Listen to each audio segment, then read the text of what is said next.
Jonathan Lee Riches investigates. I am covering the Moscow, Idaho Bryan Kohberger case. Are the victims' families beefing with one another?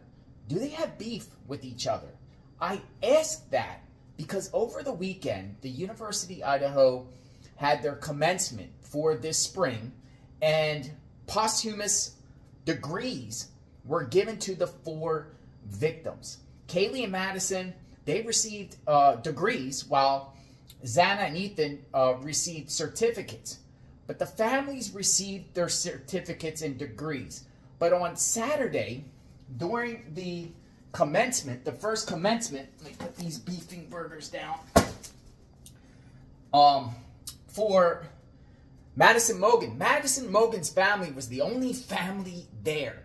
None of the other families were there with Madison Mogen's family. The family, it's been reported that there was like 2 of them that same day, and Kaylee's family received her certificate later on the day, and Xana's family wasn't there, and Ethan's family wasn't there. And you know what? It makes me wonder.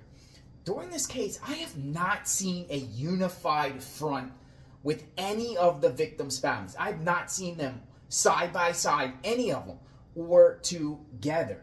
Bryan Kohberger's preliminary hearings coming up, and we've heard from Kaylee's family that said that they'll be there at the preliminary hearing, but Ethan Chapin's family said they're not going. Negative energy. That's what they said, the reason why they're not going. But I'm wondering, and I thought, and I made a video about this, and I thought negative energy, Bryan Kohberger, but I'm just wondering if the Chapin family has beef with any other of the victims' families, because I do not see them all together at all. But during this commencement over the weekend, I'm going to share some information about who was what and where. Check this out. During the event Saturday morning, the first of 2 commencement ceremonies, May 13th, Mogen's parents walked the stage to accept a posthumous bachelor's degree in marketing on their daughter's behalf. So Madison Mogen's family were there. Gonzalez's family set to receive a posthumous bachelor's degree in general studies on behalf of their daughter during the second commencement ceremony, Green said, which will begin at 2 p.m. Pacific time. So the Gonzalez family was not there with the Mogen family. They received a degree on behalf of their daughter during a second ceremony. University officials noted that Carnodal's family received their daughter's posthumous certificate in marketing during a private ceremony on May 8th. So Xana's family was not there Saturday. Likewise, a posthumous certificate in recreation, sports, and tourism will be given to the family of Ethan Chapin in the coming weeks. So the Chapin family was also not there. But you know who else was at that commencement? The FBI. The FBI. Louis Freeh, former director of the FBI, was speaking at this commencement. At the first ceremony commencement, Speaker Louis Freeh, the former FBI director, acknowledged the tragedy.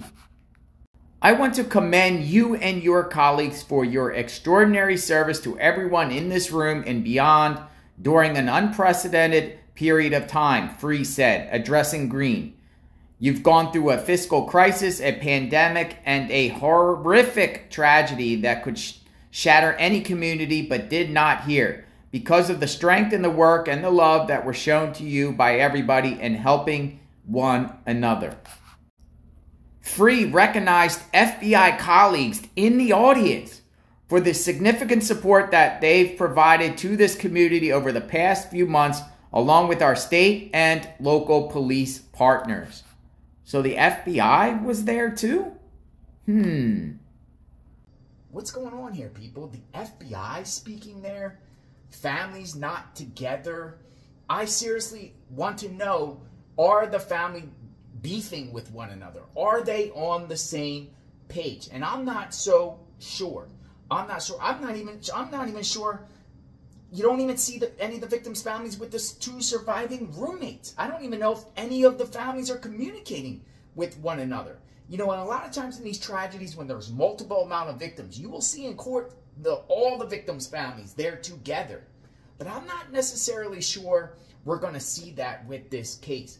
We don't know a lot that's going on behind the scenes because of the gag order, which I feel the gag order should be lifted. Victim's family, Kaylee Gonzalez, their family wants the gag order lifted. The media wants the gag order lifted. Not sure how the other victims' families feel about the gag order being lifted, but I'm just wondering if eventually all said and done and there's a trial coming up in the future, or once the case goes to district court, because we know it's most likely going to go past the the preliminary hearing or grand jury. It's going to eventually get to the district court. I'm just wondering if all the families are going. I got to close this. I got to put this these beef burgers away. But the question is, are the families beefing with one another? Let me know what you think. Subscribe to my channel. Hit the notification button. I am going to take a couple burgers out, eat some burgers. Happy Sunday, everyone. We'll talk soon.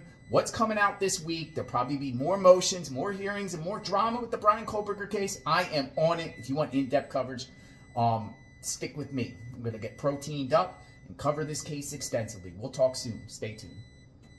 Oh, one more thing before I make some delicious burgers. Do you think the Bryan Kohberger case is a nothing burger? Do you think it's a nothing burger, or do you think it's a Whopper and prosecution got their guy? Let me know what you think. Nothing burger or Whopper? Going to eat. Stay hungry, my friends. Everyone be safe. God bless.